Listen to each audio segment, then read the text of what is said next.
Welcome back to another PCBH Corner. Bridget and I had this great idea after we shot that first or the last PCBH Corner that we were going to go back and shoot part two. And we had a lot of great ideas and thoughts. And then a couple weeks went by and we completely forgot about it. And so what we just did was we just rewatched what was the PCBH Corner called? The subtle interventions? Yeah. Or doing an intervention without doing an intervention. Doing an intervention without doing an intervention. So now we're just going to see where our mind goes. And I know your mind was going somewhere already after watching that again. So where was your mind going? Yeah, it's so interesting because we had such an intense conversation that was all lost because we didn't have it on airplane mode on record. And so when somebody sends a text message, it basically stops the recording. It's fun times. But just watching that just now, what I was really struck by was that we were homing in on this idea about what we think as a BHC or as a clinician of any sort is a good intervention. And so the way that we've all been taught is this idea that you always have to add something, that you're adding, you're teaching, you're helping somebody develop a new or different skill, all of which are not bad things in and of themselves.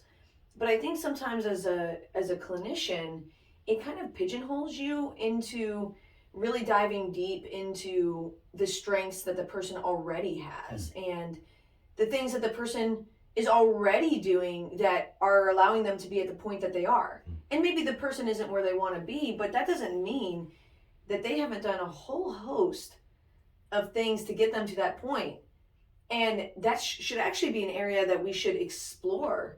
And not only just explore, but almost even mirror or help bring to light for the person because they're in it.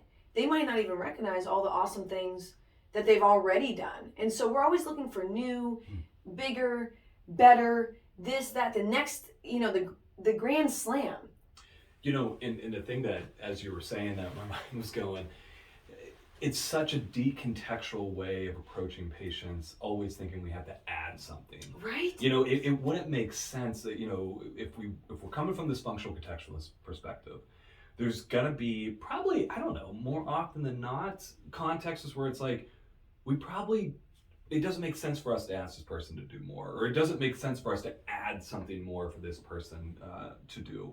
And that's the thing, as you were talking, I was just going, it's like, that is like such a contextual way of approaching this where, yeah, it's strength-based and solution-focused, all these different things, but more it's a contextual intervention of recognizing all the different things that are going on and that they're doing some things. Like, we don't need to add something to this. And I think it's one of my, illuminate, that was the word I was looking for. There you go. Illuminate. There you go. I was watching. I was like, Bridge is not paying attention to me right now. No, as we're going through this. No, I was. But the word I was thinking of was illuminate. I think it's an interesting point when we get to a moment with another human being, and whether it be through the contextual interview or just assessing just different things, and it's like, I don't think this is a moment of asking you to do more. Yeah. I don't think it's a moment of me saying you need to work harder or now apply this different skill, And we ended the last one talking a little bit about love. I think that's another love movement where we're kind of saying, hey, you're doing a lot right now. And it's actually pretty impressive of what you're doing within the context you are. So it's like, I don't know if I need to add more to this. How many times do you find that yourself as a clinician when you're sitting there and everything kind of makes sense from your lens as they're telling you, but you can tell the patient hasn't quite gotten there themselves and they're still kind of maybe beating themselves up where it's like really obvious to you, where you're like, oh my gosh, like you've done X, Y, and Z and you've gone through, A, B, and C and you're still doing. Can I ask you a question on that? Sure. Why do you think people don't see it? Why do you think when we're working, as you said, we get this context, we get all this contextual information, and we're like, oh my gosh, like, as we tell patients, it would be weird if you weren't having anxiety or depression, or it'd be weird if you weren't struggling with your diet and trying to improve exercise.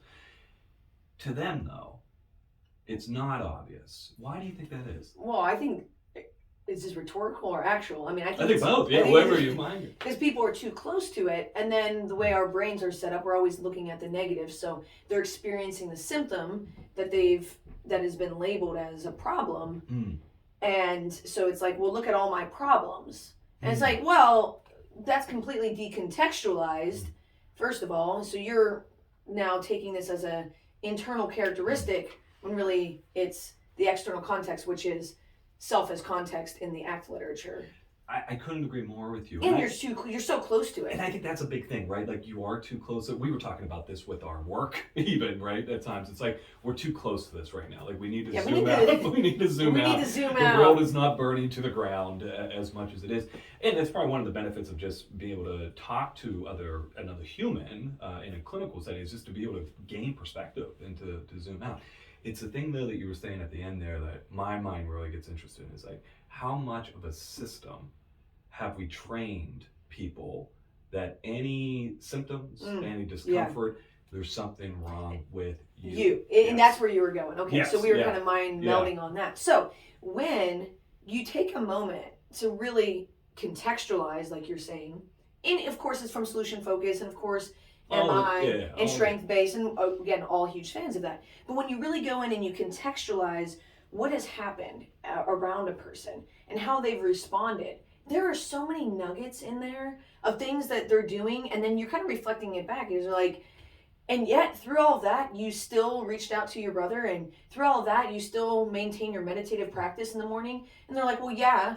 And you're like, I'm like, well, yeah. Yeah, like, we're going to pause on that. Like, right? That's a huge, and then, it's like, well, but that's something I'm already doing. And it's like, and imagine if you weren't. I know. Like you were saying, back to the thing of love. Love is really like seeing somebody, really going in and not just homing in on what's wrong, targeting what's wrong, and then trying to impose our paternalistic skill set upon that person. It was really delving in and being curious about the person as a whole, each and every characteristic that they bring to the table, and then mining that. I mean, why is that seen as less of an intervention? And across trainings that we do, in our supervision, it always kind of seemed like treated like, well, if you can't do the worksheet and you can't teach like we were saying in the video, the leaves on the stream, well, then I guess I'll settle for really being curious about the person and mining internal nuggets that they already bring forth. Great word, settle for. You know, we were talking about capital I and lowercase I, or in my case, uppercase I and lowercase. Or bigger case. Bigger case, whatever the heck I was saying the last time. But when we talk about that, that's the thing. Like we're saying, like, well, if we can't do the real stuff, then we'll do this. Like, and that's the thing that my mind gets so curious about. And I don't know if we have talked about this on a PCBH corner. I don't think we talked about it in the previous video. Let me know if we have. But just what happens to human beings, and this is a lot of the stuff like from the Eastern philosophy that obviously influences ACT and a lot of the third wave behavioral approaches. When we notice that things are supposed to be there, when it's not all like, if it's uncomfortable, it's bad. When we free ourselves of those like shackles in a way, we don't fight it. You know, we don't, when something is supposed to be there, and we talked about this, maybe I'm thinking about when I was having that conversation with Kent at the forum. It's like, when we don't fight things, or when we notice that something is supposed to be there, it's expected, probability is high, I should be struggling, I should have these symptoms. It's amazing what happens to humans. We stop fighting it. And then that opens up such an array now, such a diversity, such a spectrum of different options. And sorry for going off on this tangent, but when something's not supposed to be there, we become very rigid on how we get rid of that. When something is supposed to be there, now our options are endless about the movements. You can feel the energy in the room. Shift. When you're going over maybe we'll do something obvious just for sake of illustration, like grief. If someone loses their partner in 40 years, and we're, say, on month 4, and we're meeting with somebody, and we're like, yeah, you should be devastated and heartbroken. And it's like, okay, yeah, I should be devastated and heartbroken. You should not be okay. All right, yeah, I should. it shouldn't be okay. Like you can feel the energy in the room of the person kind of like settles in to that. And now, like you were saying, we're not fighting something. Now the opportunities of what to do next are endless. And that does not need to come from you as the clinician. Correct. You can ask that person, Correct. what helps make them feel like themselves? When are you in flow? When do you feel joy in your heart? And don't put pressure to have joy in their heart. Right. But what's something they can get back to? And that's the thing that becomes, and almost like the question becomes, once this stuff all makes sense, it's like, well, where do you go from here? Like, where do we go from here? And that should be turned. Correct. Look in on the person of the things that they already do, things that they've done, things that they want to do, not us as the clinician. And you know what happens beautifully within that too? We talked on the last one about exposure, about how overt exposure interventions, a lot of people don't uptake those. A lot of people don't like them. Yeah, get somebody with a spider phobia and be like, hey, I'm going to come on in with the spider. Even though we know that's the thing that will work, it's like, yeah, it's a tough sell at times for people. You know what's interesting is that when we do that, when we say and we normalize and we contextualize that something's supposed to be here, subtly, exposure naturally occurs. Because if you don't have to fight it, you're sitting with it. You're sitting with it.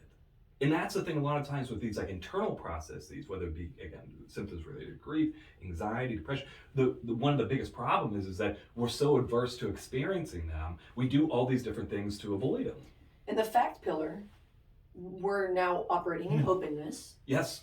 From Act 6 core processes, we are operating in acceptance. By what you just said. People think about acceptance, because that word is a very loaded word. And we've almost turned that into an overt intervention of like, you just need to accept yeah, you this. just need to accept it. It's like, thanks, bro. Oh my gosh. Yeah. But that what you just described of like sitting there for a moment and being like, oh, so this does make sense. I should feel what I'm feeling, this heartbreak. That is an acceptance intervention. So wow, it opens up this door, this spectrum now that is endless of different opportunities that this person can do. It subtly allows exposure to happen, just naturally, without ever talking about exposure. And this was one of the things that we explaining the concept of exposure. Right. Yeah. So instead of always taking from the outside and taking external intervention, to look within the person.